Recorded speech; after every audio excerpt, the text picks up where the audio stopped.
నూతన నిబంధన గ్రంథంలో పౌలు గారు చెప్తున్నారు ఏమని, పిల్లలారా ప్రభువునందు, చూసారా, ప్రభువునందు, in Christ obey your parents in God, in the lord. ప్రభువునందు మీరు, ఎందుకనగా మారు మనసు, ఇంకో మాట చెప్తున్నాను జాగ్రత్తగా, మారు మనసు పొంది దేవుని సొంత రక్షకుడిగా అంగీకరించిన నీవు, బాప్తిసం పొందిన నీవు, క్రీస్తులో జీవిస్తున్న నువ్వు చేయవలసిన పని ఏంటి అనగా మీ తల్లిదండ్రులకు విధేయతులై ఉండాడు. విధేయతులై ఉంటున్నావా? విధేయత చూపిస్తున్నామా? కొంతమంది ఏం చేస్తారంటే తల్లిదండ్రులు పీక్కొని తినేస్తారు. విధేయత లేదు, అసలు ఇష్టానుసారంగా కన్నీరు గారిపిస్తారు అంతే. There is no obedience, there is no obedience. Obey your parents. ఈ మధ్యలో గ్యాజెట్స్ ఎక్కువైపోయాయి, సెల్ ఫోన్లు ఎక్కువైపోయాయి, నాలెడ్జ్ ఎక్కువైపోయింది కాదు. నెక్స్ట్ జనరేషన్ ఏదన్నా తల్లిదండ్రులకు చెప్పే పిల్లలు బయలుదేరారు అంతే. మనం ఇంక నేను చెప్పాలంటే రోజంతా చెప్పవచ్చు. తల్లిదండ్రులకి పాఠాలు నేర్పే బిడ్డలు కొంతమంది ఉంటారు. అరే తల్లిదండ్రులు ఏదని చెప్తే ఇక్కడికి వెళ్ళకరా బాబు అంటే నీకేం తెలుసు, నువ్వు ముసల్దాను ముసలోడు, నీకు చదువు లేదు ఏం లేదు, నీకేం తెలుసు. అరే ఈ అమ్మాయితో తిరగకరా, ఈ అబ్బాయితో తిరగకరా అంటే నీకు తెలీదు మమ్మీ, నీకు తెలీదు. అరే ఈ బండ్ల మీద ఎరీదిగా ఫాస్ట్కి వెళ్ళకరా అంటే నీకు తెలీదు మమ్మీ. ఫ్యాషన్ ఇది, ఫ్యాషన్.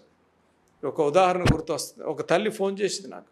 ఒక తల్లి ఫోన్ చేసి బాబు నా గురించి ప్రార్థన చేయ. ఎందుకమ్మా అన్న అంటే, అంకుల్ లేరు నాయన అంటే, చెప్పమ్మా మేము ప్రార్థన చేస్తానంటే, అంకుల్ చనిపోయి సుమారు 5 సంవత్సరాలు అవుతుంది అంటే, నాకు తల్లి ఏడుస్తూ చెప్తుంది, నాకు ఒకే ఒక కుమారుడు వేధించుకొని తినేస్తున్నాడు, ఉద్యోగం చేయడు, చదువుకున్నాడు, ఉద్యోగం చేయడు, ఇంట్లో ఉంటాడు. ఇప్పుడు కొత్తగా వారి ఫ్రెండ్స్ ఏదో బైక్ కొన్నారంట స్పర్జనయ్య, 2.5 లక్షలు. నన్ను రోజు వేధించేస్తున్నాడు. ఏం చేయాలో తెలియటంలే. నేనేదో డబ్బు సమకూర్చాను, వాడు వివాహం చేద్దామని డబ్బు సమకూర్చి వాడు వివాహం చేసి చనిపోతే చాలు అని అనుకుంటున్నాను. ఎప్పుడు దొంగలించాడో నాకు తెలియదు. 2.5 లక్షలు దొంగలించి బైక్ కొనేశాడు. విచారకరమైన సంగతి. ఏడుస్తుంది తల్లి, ఏడుస్తుంది. అయ్యో అమ్మ నేను ప్రార్థన చేస్తానంటే అక్కడ ఆగలే కథ. జాగ్రత్త వినాలి తమ్ముళ్ళు, జాగ్రత్త వినాలి. అక్కడ ఆగలేదు. అమ్మ నేను బాబు గురించి ప్రార్థన చేస్తానంటే, లేదు నాయన విను బాబు, 2.5 లక్షలు పెట్టి బండి కొన్నాడు. వారంలో అది రేసింగ్కి వెళ్ళాడు. వెళ్ళి యాక్సిడెంట్లో అకస్మాత్తుగా మరణించాడు. ఒంటరిగా మిగిలిపోయాను. ఏం చేయాలో తెలియటం లేదు. నా హృదయంలో బాధ తీరటం లేదు. బాబు స్పర్జన్ వర్తమానం వింటున్నాను, నా గురించి ప్రార్థించాను. జాగ్రత్త వినాలి తమ్ముళ్ళు, బ్రదర్స్, తమ్ముళ్ళు జాగ్రత్త వినాలి.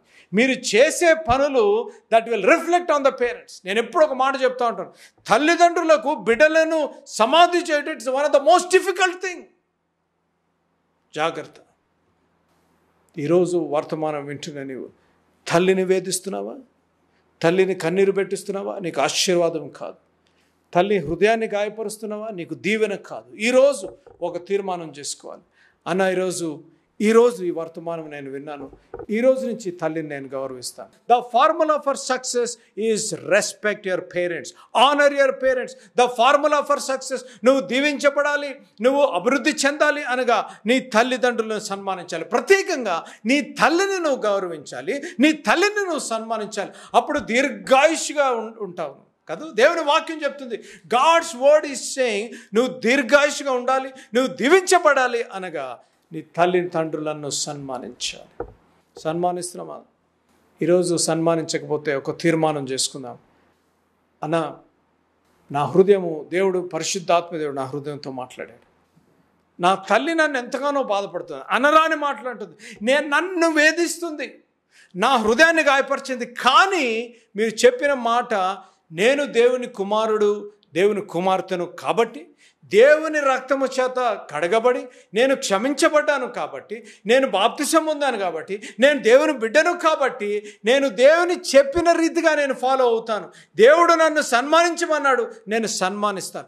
దేవుడు నన్ను వారిని గౌరవించమన్నాడు, నేను గౌరవిస్తాను. మన తల్లులను మనం గౌరవిద్దాం, మన తల్లులను మనం విధేయత చూపిస్తాం, మనము దీవించబడదాం. నువ్వు నేను దీవించబడాలి అనగా తల్లిని గౌరవించాలి, తల్లిని సన్మానించాలి.